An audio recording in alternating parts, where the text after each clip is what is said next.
Okay, we'll continue on the book of Revelations, or the new book called the Unvailing. And the last thing we covered was, nevertheless, I have somewhat against thee, thou hast left thy first love.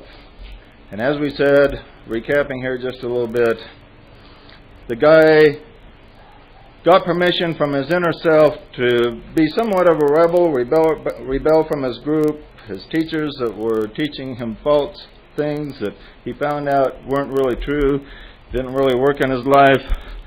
Probably hung on for a little while, but then it just got too much to handle, so he broke off. He gave himself permission to be free. But then he goes overboard. Goes overboard and just goes crazy and gives himself permission to do anything that he feels like doing, when he wants to do it, and how much he wants to do. And he does this for a period of time until, in a quiet moment, his soul speaks to him and says, "Hey, you've left your first love. Everything that you taught wasn't bad. Sure, you've had false teachers, but everything the teachers taught was not bad. They said, do not steal, do not kill, do not hurt people, so on. They taught you some things that were okay. They taught you things that required some discipline. All this worked together for your good. Just don't throw everything away. Don't throw out the baby with the bathwater, in other words. But keep the things that are good. Return to your first love, where you approached learning with a discipline, where you honored your teachers and the things which were good. There were certain things that you've learned as you struggle through your many lifetimes that you want to hold on to, so return to your first love.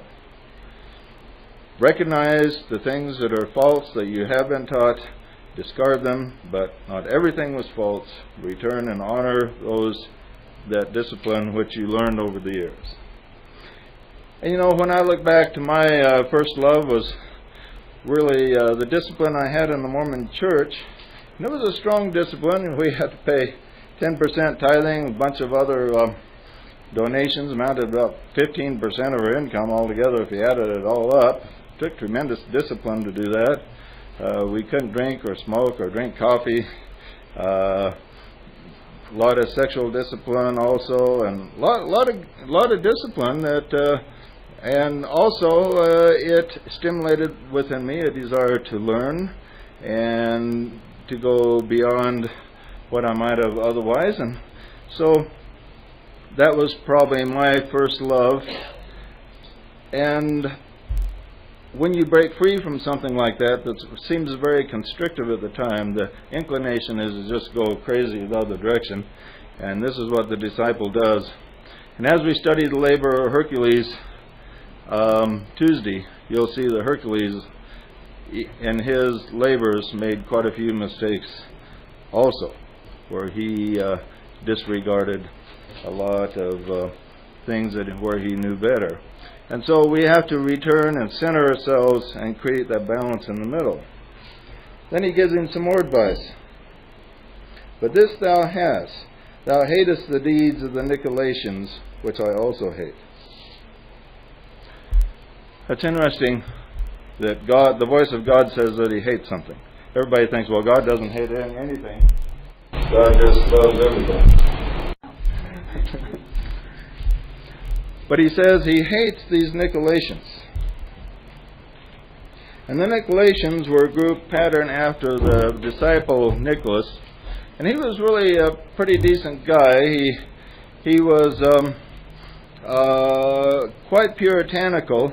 And he was very disciplined. He only had one wife and everything, but somehow, because of certain things that he taught, where kind of word got out that anything goes with St. Nicholas, so to speak.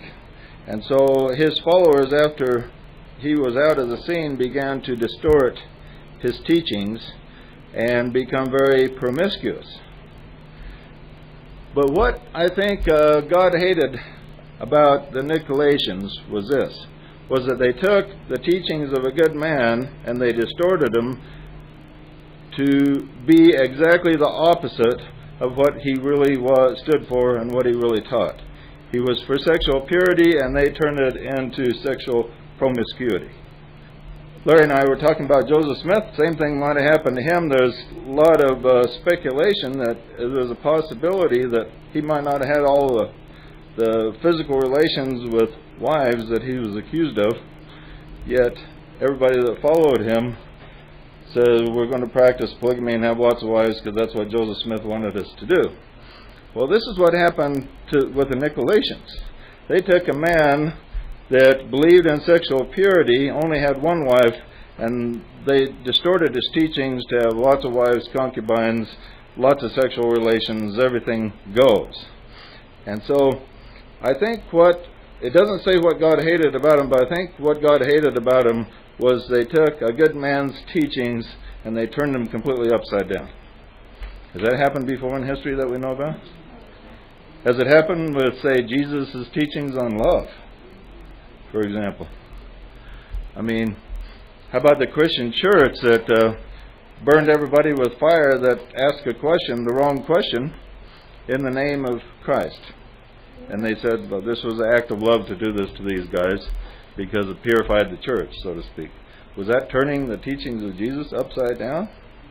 That's like the doctrines of the Nicolaitans. Disciples will often do this. Even good disciples that are on the path. Just because a person is on the path doesn't mean he's perfect.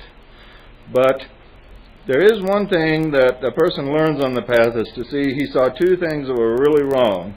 He saw that he'd been lied to, and the second thing is he saw that the authorities of the day turned a lot of the teachings from the past upside down. And God says, I'm also repulsed by this. I don't like it. And you don't like it. We're on the same page here. So this is one thing the early disciple learns, is to recognize false teachers and also those teachers that take the teachings of the good men from the past, turn them completely upside down.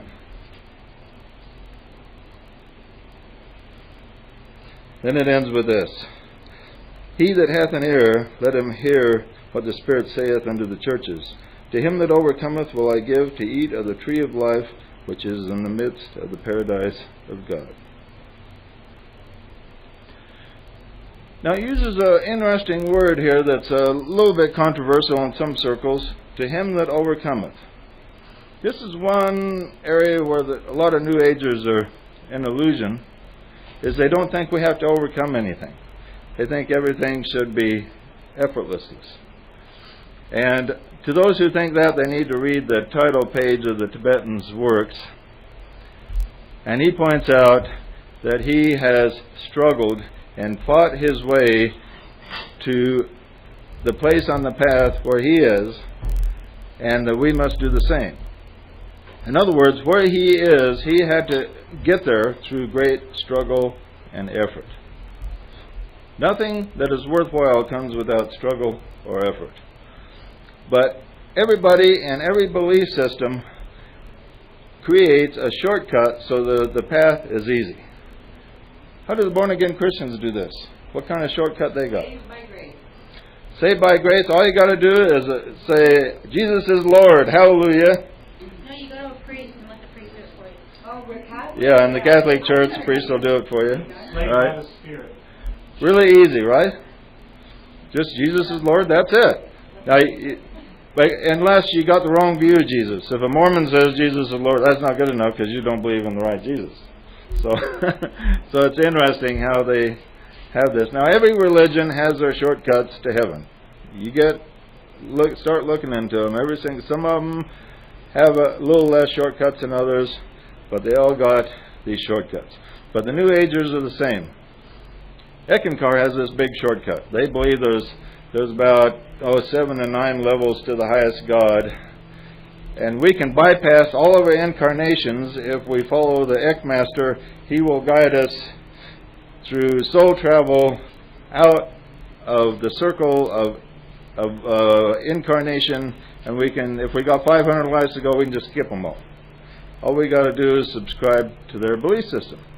So New Agers are, a lot of them have the same problem. I was reading on the internet a while back, another group wanted us to believe the way they do. If we believe the way they do, we're going to all escape to the fifth dimension. People are going to come down flying saucers. They're going to take us to the fifth dimension, and we're going to escape all this turmoil that we have about us, and it's going to be a shortcut to bliss, and we'll never have to going to incarnate again, and we're going to be live in this higher dimension forever.